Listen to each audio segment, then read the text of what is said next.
कृष्ण, इतना कठिन कार्य तुमने किया कैसे? अपने कृष्ण को कम समझती हो? मैंने कहा ना सब कुछ कर लूंगा। सारे व्यंजन बना दिए हैं, बस मोतीचूर के लड्डू शेष हैं। और जैसे तुमने कहा वैसे बूंदी को 2 घंटे के लिए पकने के लिए छोड़ दिया। 2 घंटे तक थोड़ी ना रसोई घर में बैठा रहूंगा, इसलिए चला आया तुमसे मिलने। बूंदी को 2 घंटे पकाओगे? तो मैंने तो कहा था ऐसा करने के लिए, वही तो कर रहा हूं। अब मुझे जाना होगा, नहीं तो बूंदी जल जाएगी। बहुत अच्छी मोतीचूर के लड्डू बनाने हैं ना मुझे, तुम आना उन्हें चखना अवश्य, विलम्ब ना करना, ठीक है? अनुमति है? देखो क्या लड्डू बनाता हूँ।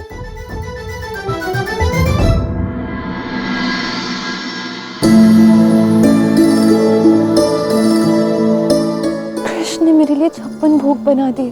केवल लड्डुओं के कारण उसका सारा परिश्रम व्यर्थ हो जाएगा। उसको अनुचित विधि बताकर मैंने उचित नहीं किया।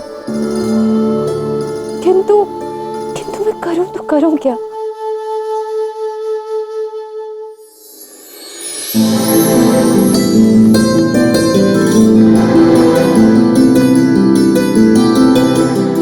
भैया, मुझे मोतीचूर के लड्डू बनाना सिखाइए ना।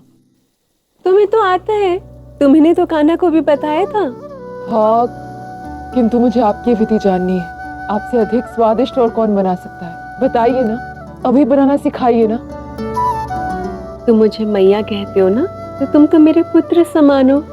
तुम्हारे लिए नहीं बनाऊंगी तो और किसके लिए बनाऊंगी? अभी बनाती हूँ। मैं भी आपकी सहायता करूंगा। आ जाओ।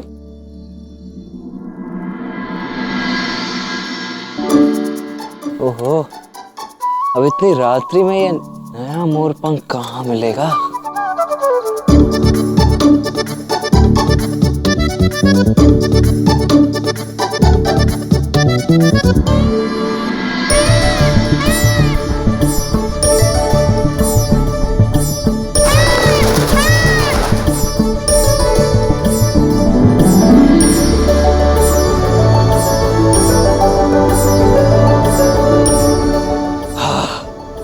मिल गया नया मोरपंख।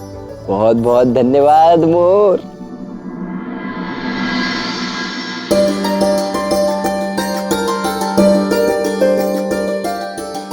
अरे वल्ला, इतनी रात्रि में तुम कहाँ चले? वो कृष्ण ने कहा है कि ये लड्डू राधा के घर पहुंचानी है, बस वही जा रहा हूँ।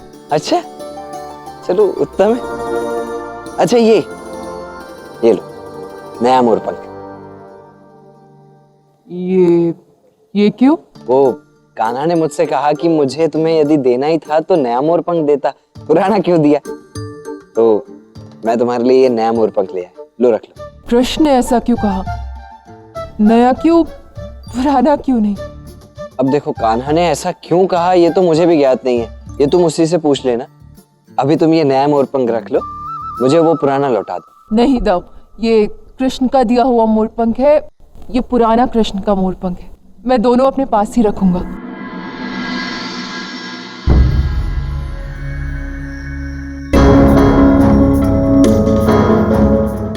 अति उत्तम, तुम कान्हा से इतना अधिक प्रेम करते हो वल्लभ, मुझे ये जानकर अत्यंत प्रसन्नता हुई।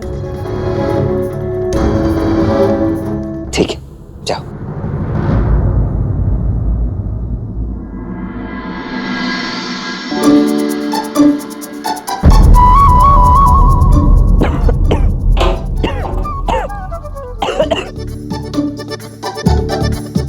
तो पूर्ण रूप से जल गया है, ये कैसे संभव है?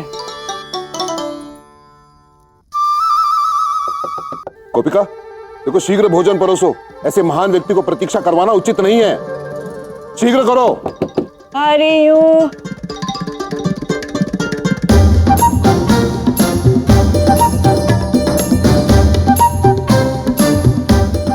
तो क्या करूं लड्डुओं का?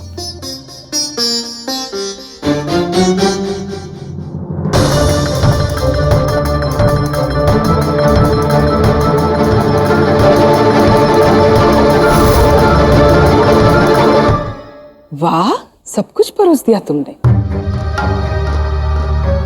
परंतु लड्डू, मोतीचूर के लड्डू कहाँ है गोपिका? हाँ हाँ, कहाँ है? गोपिका, तुम लड्डू तो रसोई में ही भूल गई।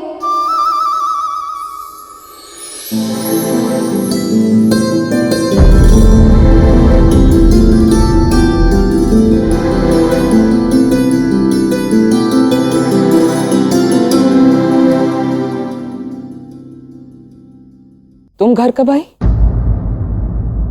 और रसोई घर में कब गई थी? माँ, मैं तो कब से गोपिका की सहायता ही कर रही हूँ। क्या? किंतु इसने तो कहा कि इसकी कोई गोपनीय विधि है जिससे तुमने ये सब बनाया है। क्यों गोपिका?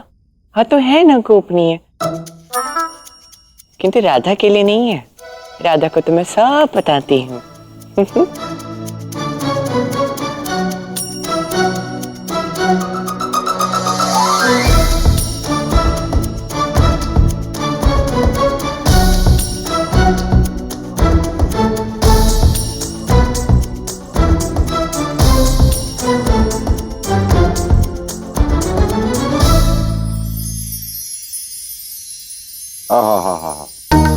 आनंद, घोर आनंद, घनघोर आनंद आ गया। तुम्हारी ये गोपनीय विधि अद्वितीय है, उत्कृष्ट है। कैसा लगा आपको? भोजन अच्छा बना है।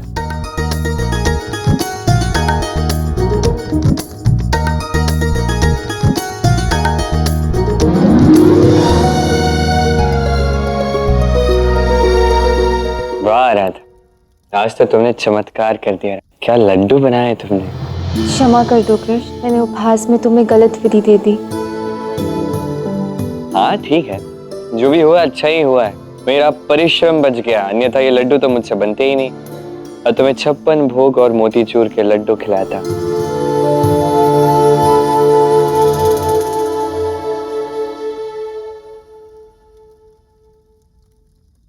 इसी में मेरे कृष्ण के परिश्रम का स्वाद है।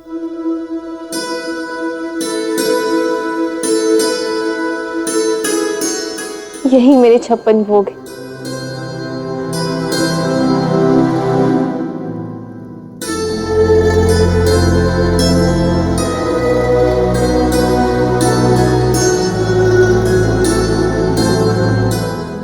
जो मेरी राधा के लिए 56 भोग है, वो मेरे लिए मोक्ष है।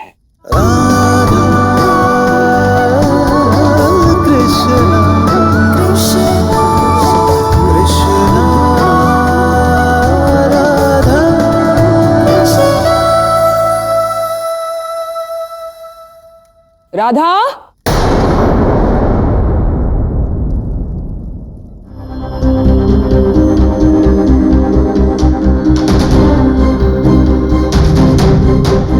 जी माँ, कहिए। मैंने तुमसे तुम्हारी कोई प्रिय वस्तु मांगी थी ना पूजा के लिए, तो जाओ शीघ्र लेकर आओ। शिल्पकार जी उसे मूर्ति में लगाएंगे। जाओ। जी माँ, एक क्षण रुकिए, मैं अभी आई।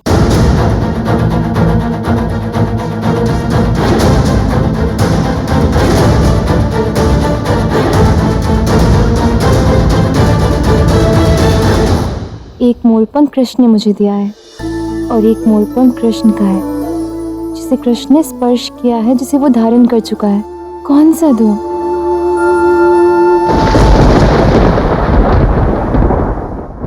ये लीजिए।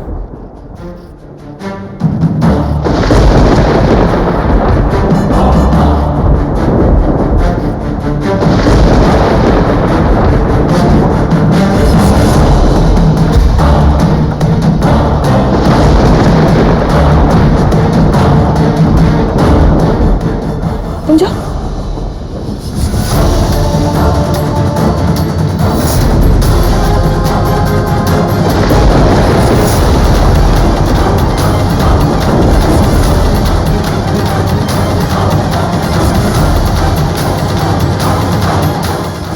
ये लीजिए कृष्ण का मोरपंख। राधा लाई, कृष्ण का भविष्य देखिए और उसका अंत कीजिए। लीजिए।